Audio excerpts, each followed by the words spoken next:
अफसोस नहीं जो तेरे लिए 100 दर्द सहे। महफूज रहे तेरी आन सदा, चाहे जान मेरी ये रहे ना रहे। मेरी ज़मीं महबूब मेरी, मेरी नस नस में तेरा इश्क बहे। फीका ना पड़े कभी रंग तेरा, जिस्मों से निकल के खून कहे। ये जो देश है तेरा, स्वदेश है मेरा, तुझे है पुकारा। ये वो बंधन है जो कभी टूट नहीं सकता। ये जो देश है।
तेरी मिट्टी में मिल जावा, गुल बन के मैं खिल जावा। इतनी सी है दिल की आरज़ू।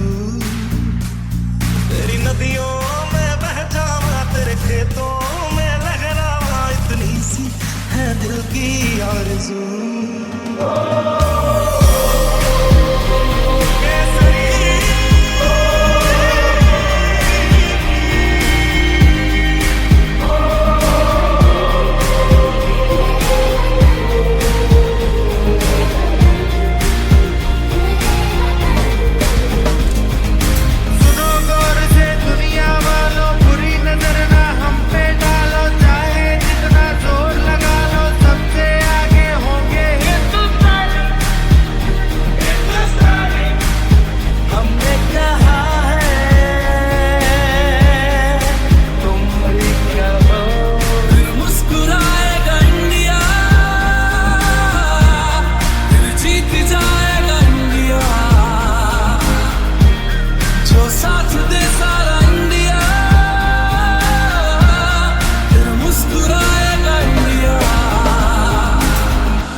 के बाद हल्की सी धूप आती है बरसात के बाद। छोटी सी खुशी चाहिए हर बात के बाद, छोटी सी खुशी चाहिए हर बात के बाद। गणतंत्र दिवस मुबारक हो आपको शुभकामनाओं के साथ।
अब मैं मंच पर बुलाना चाहती हूँ कक्षा 9वीं अ की छात्री रजनीश विश्वकर्मा को। आप आइए और अपने वक्तव्य प्रस्तुत कीजिए।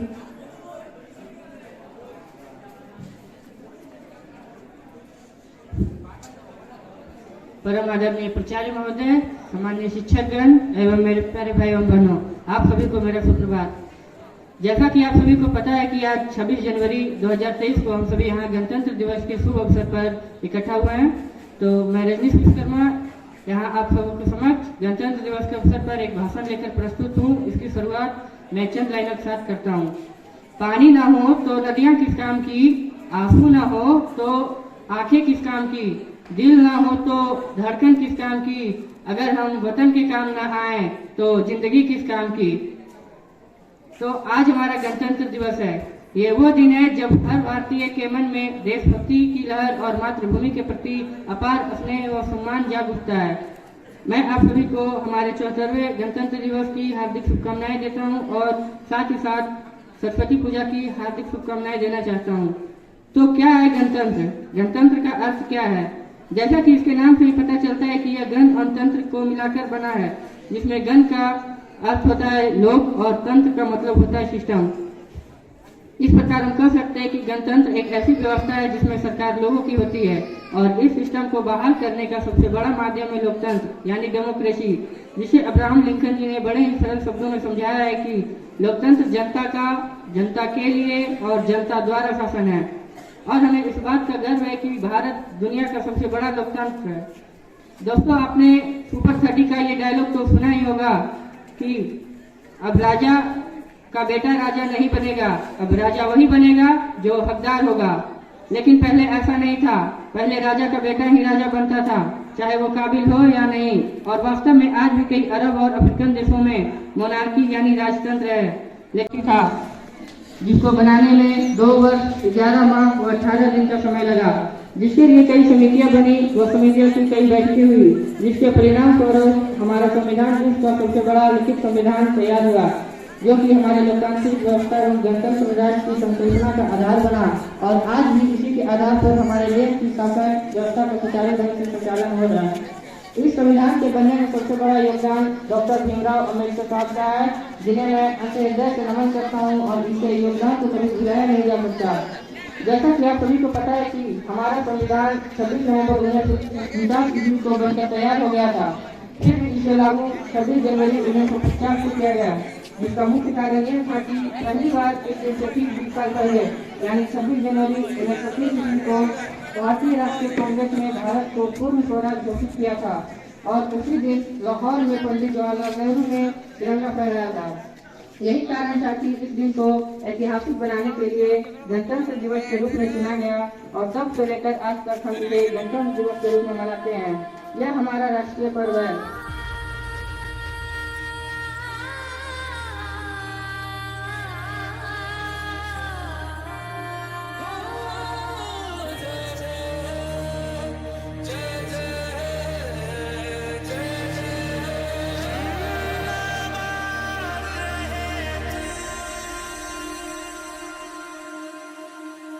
है मेरी ज़मीं अफसोस नहीं जो तेरे लिए 100 दर्द से गगनचर प्रवाह पावितस्तरे गले वलम्ब्य लम्बिताम्बुजं कृतं कपालिकामट्टमट्टमन्निनादमट्टमर्वयुच्चकार चण्डताण्डवं तनोतु नः शिव शिव।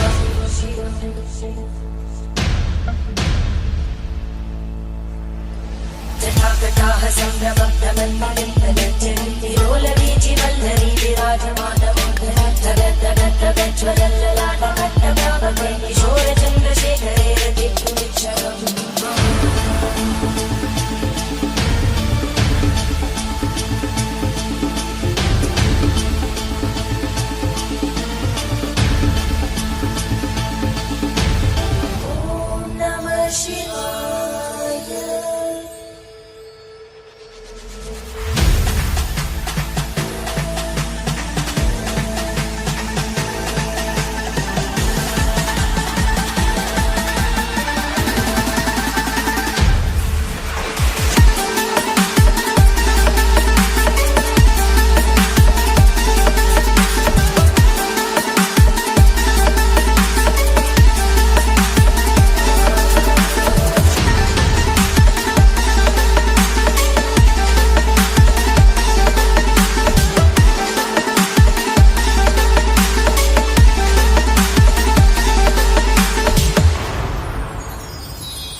सन्तति प्रमोदमानमानसे कृपाकटाक्षधोरणी निरुद्ध दुर्धरापरि क्वचित् दिगम्बरे मनो विनोदमे तु वस्तुनि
आसमान तेरा है, अगर तू दरिंदा है, अगर तू दरिंदा है तो ये शमशान तेरा है।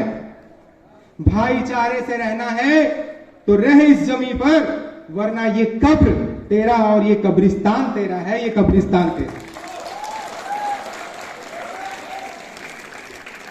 आज के इस दौर में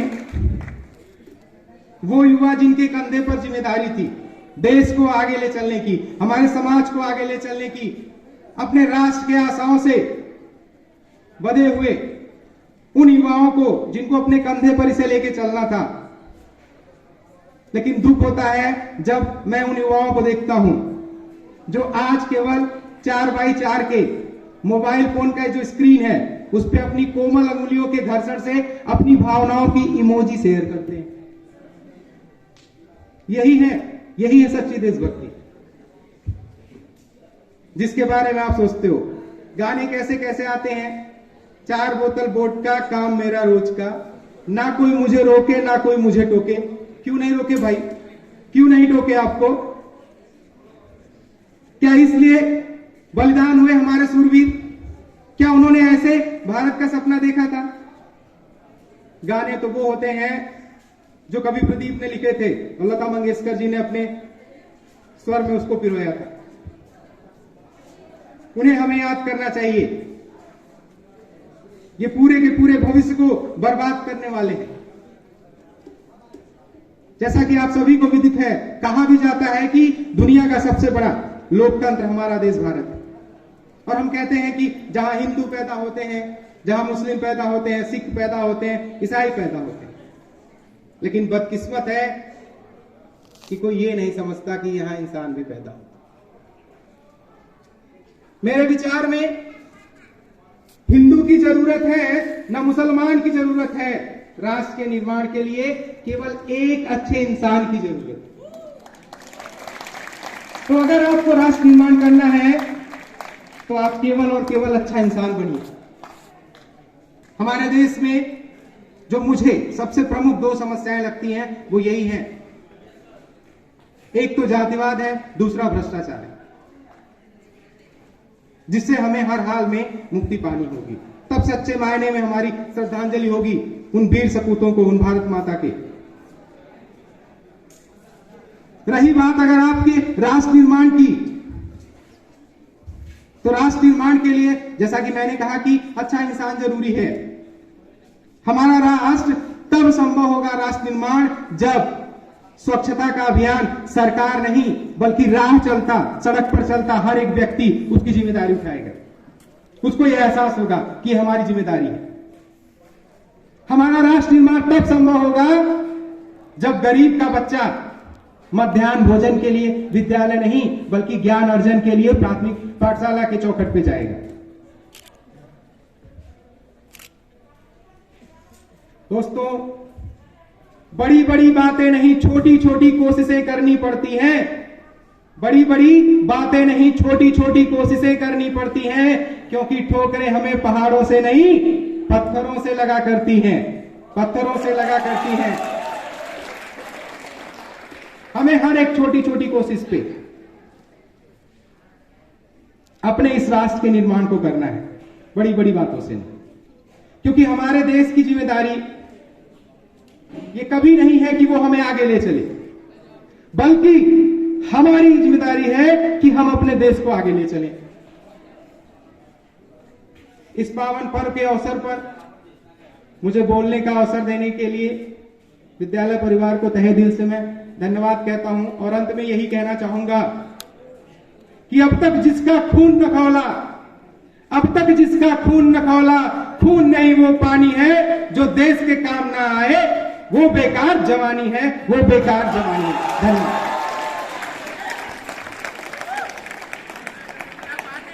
बहुत बहुत धन्यवाद सर, आपने गणतंत्र के बारे में बहुत ही महत्वपूर्ण जानकारी प्रदान की। निश्चित रूप से हम कह सकते हैं कि यहाँ उपस्थित सभी आपके ज्ञान से लाभान्वित हुए होंगे।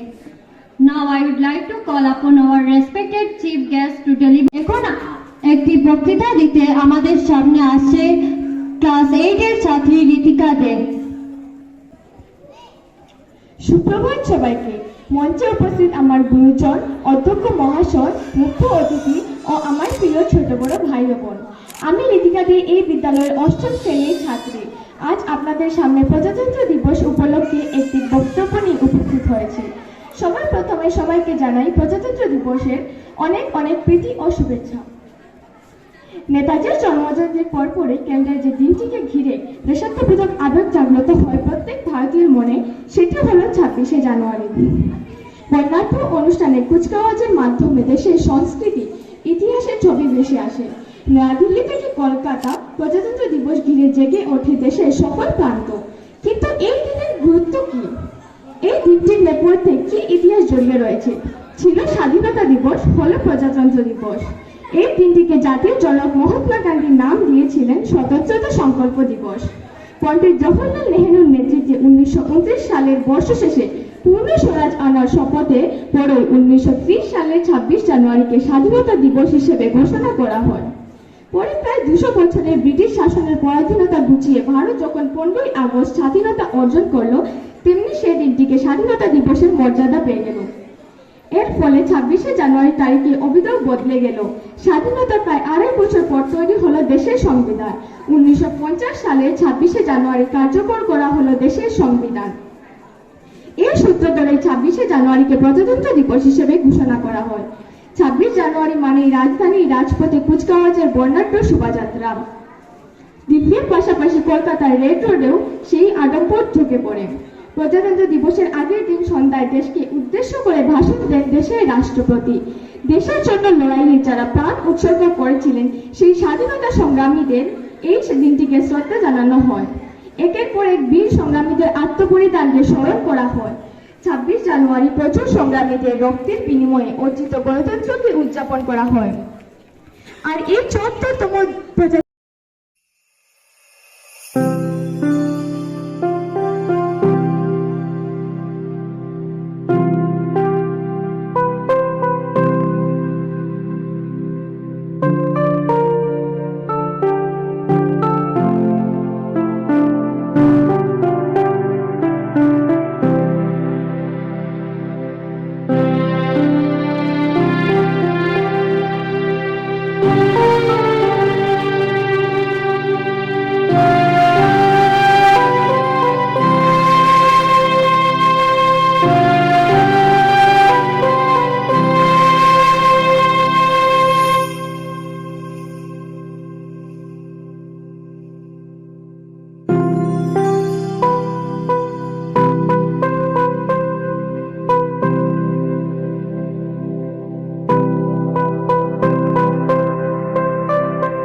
जिस्म